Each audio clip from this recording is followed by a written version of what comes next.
Hello Leo, Sun Rising and Venus Signs. Kamusta kayo? Sana po ay nasa mabuti kayong kalagayan. Welcome back po sa Star Tarot. At kung bago kayo dito, welcome din po kayo. Please subscribe, like, share my videos, and leave me a comment kung nakaresonate kayo. Wow, that's just beautiful. Napakaganda nitong mga messages ninyo. Paunang mensahe, there is always enough. Parang assurance ito sa inyo ng universe, no? Na lahat, no? Lahat tayo, we are entitled for the abundance of the universe. Okay? It's just all up to us kung paano natin ito i-claim, kung ano ang gagawin natin para makuha natin, no, yung kumbaga yung fair share natin, 'di ba, sa abundance ng universe. Kaya wag kayong mag-isip, wag kayong mag-alala, no, na meron kayong nararanasang scarcity ngayon, ay wala na talaga kayong matatanggap. Wala na yung para sa inyo or talagang nagkukulang, 'di ba? Ang mga bagay-bagay sa paligid at ang iba meron pero kayo wala, no? So do not think that way kasi we all deserve, no, to experience abundance. We all deserve to experience prosperity, no? There is always enough, sabi nga ng universe. Kaya sipagan nyo lang, no? Magsipag, magtiyaga, kasi makukuha mo din, no, yung abundance and prosperity na para sa'yo. Kung ano yung kailangan mo, that will be provided to you by the divine. Okay? But yun lang, kailangan mo na mag-effort, kailangan mo na pagsipag, di ba? Para makuha mo kung ano ang para sa'yo. So we also have the seahorse spirit, watch and wait. Okay? Kailangan mo na magantay, manood na lang kasi maaring nagawa mo na ang lahat. Maybe you are confident na you already have done everything, 'di ba? Na kailangan mong gawin para maisakatuparan mo ang mga bagay na gusto mong maisakatuparan. Nagawa mo na kung anong mga bagay na dapat mong gawin para ma-achieve mo, no? Kung ano man yung mga goals mo. Kaya ngayon, parang wala ka nang naiisip na kailangan mo pang gawin kasi you are pretty sure that you have done everything already that you need, 'di ba, na gawin. Kaya parang pinapaubaya mo na din ngayon yung parte naman, no, yung kung ano naman yung parte ng universe ba, 'di ba? Kasi nga we are co-creating a reality with the divine. So, nagawa mo na ang parte mo, kaya pinapaubaya mo na sa universe kung ano naman yung it's the universe's turn naman, 'di ba? Na gawin naman niya kung ano yung kung ano naman yung parte niya, 'di ba? So, maaari na you're just waiting for your goals to manifest. You're just waiting for your dreams to manifest, 'di ba? So, habang kayo'y naghihintay, just just listen, no, sa inyong intuition so that you will be guided accordingly para magabayan ka at malaman mo din kung ano yung mga dapat na gawin mo while you are waiting. Okay? So we have the canary spirit, sing your own song. Okay? Sing your own song. Yung parang this is reminding you to be authentic. Okay? Speak your truth.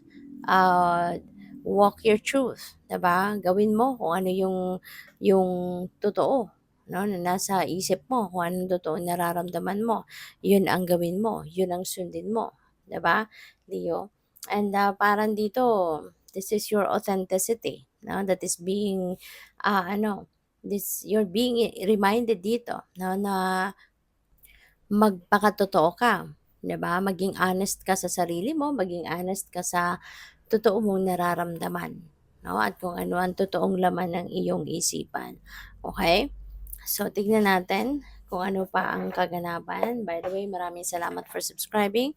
And if you haven't subscribed yet, subscribe na kayo. And also, maraming salamat din for not skipping the ads. Malaking bagay po yan sa akin. And also, please click the join button sa baba ng video kung gusto po ninyo na mag-join sa membership. Okay? So, what else? We have the world energy. See, the world energy, this is about success. This is a time for success. This is a time for um this is for completion, no? Meron dito mga ginagawa kayo na magsasucceed na, no? Mapagtatagumpayan mo na. Maaring ito yung mga task, no, that were given to you, or maaring mga projects ito that you're about to finish, no? Yung ganon. And time for celebration, syempre. Kasi, di ba, you work so hard para ma-achieve mo yung mga bagay sa ngayon na maa-achieve mo. Pinagtrabahuan mo yan, pinagsikapan mo yan. Kaya nararapat lang na i-savor mo kung ano man yung mga bagay na yan. 'Di ba? So, this is time for success, and syempre kapag may success, may reward. 'Di ba? So, this could be money, no? Maaring bonus. Baka matanggap mo na yung bonus mo for the job well done. Kasi 'di ba nga, no, meron ka yung mga bagay na pagtatagumpayan na. And with the Eight of Pentacles energy, most likely, no, yung pagtatagumpayan mo dito is related to work. Related to your work, related to your career.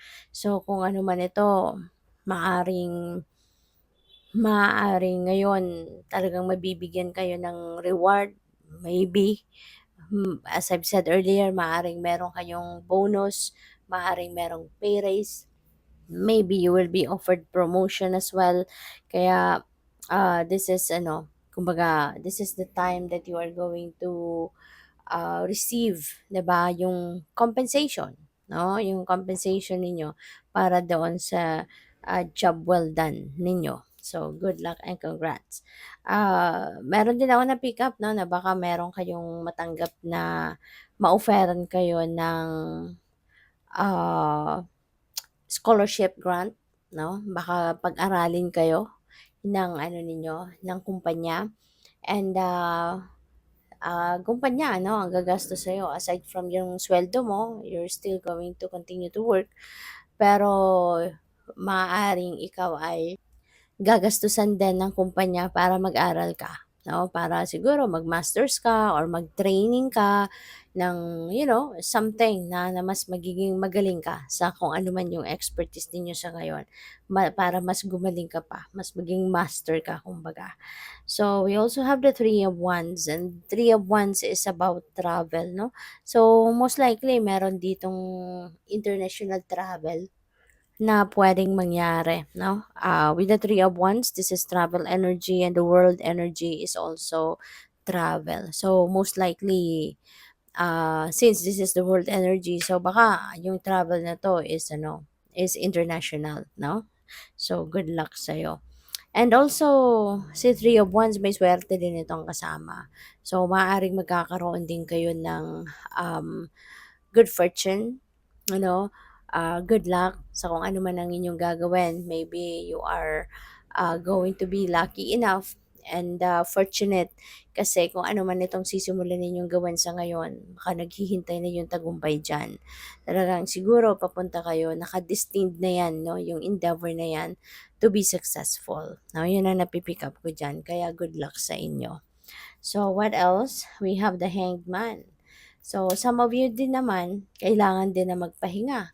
Kailangan din na mag-step back muna sa kung anong inyong pinagkakaabalahan para na mas magkaroon kayo ng mas malinaw na kaisipan, mas malinaw na direksyon kung ano yung dapat ninyong tahaking direksyon at this time. So, maaari na magkaroon kayo dito ng bagong perspective, bagong ideas, bagong plans, maaring sa pagre-reflect ninyo, pagninilay-nilay at pagmumuni-muni ninyo. So, aside from resting, aside from rejuvenating, maaari, no, na meron dito mga lalabas na mga bagong ideya sa inyo. Kaya this is going to be a very beautiful opportunity din para sa inyo, 'di ba? So, ayun, good luck sa inyo kasi baka meron din ditong mga bagong opportunity, no, na pwedeng lumapit sa inyo na baka dalhin ka ng opportunity na to sa expansion, no? So, good luck. So, what else? Oh, hala. May nakasingit dito at lumabas si Two of Cups. So, Leo, Two of Cups is about ano, this is about partnership. So, baka magkaroon kayo dito ng bagong partnership. Baka meron kayong gagawin at magkaroon kayo ng, let's say for example, bagong enterprise, bagong pagkakakitaan, bagong negosyo. So, maaaring magkaroon kayo ng ganyan and maybe you're going to work with someone. 'Di ba? Maaaring you are going to be collaborating with someone, 'no? Maaaring collaborating with a kaibigan, with your person, with your romantic partner, puwedeng gano'n or business partnership, maaaring magkaroon kayo ng gano'n. And yeah, for some of you, baka ano 'yan, baka, partnership in love, baka bagong relationship 'yan. Specifically, love partner, 'di ba? Baka magkakaroon kayo ngayon ng bagong romantic partner, 'no, kung lalo-lalo na kung single pa kayo. So what else? We have angel number 1001, spiritual awakening. So this is new beginning, you know? See the world, 'di ba? Ending and beginning 'yan. Kaya most likely, meron talaga kayong sisimulang bagong kaganapan sa buhay. Maaari na this is more of personal development.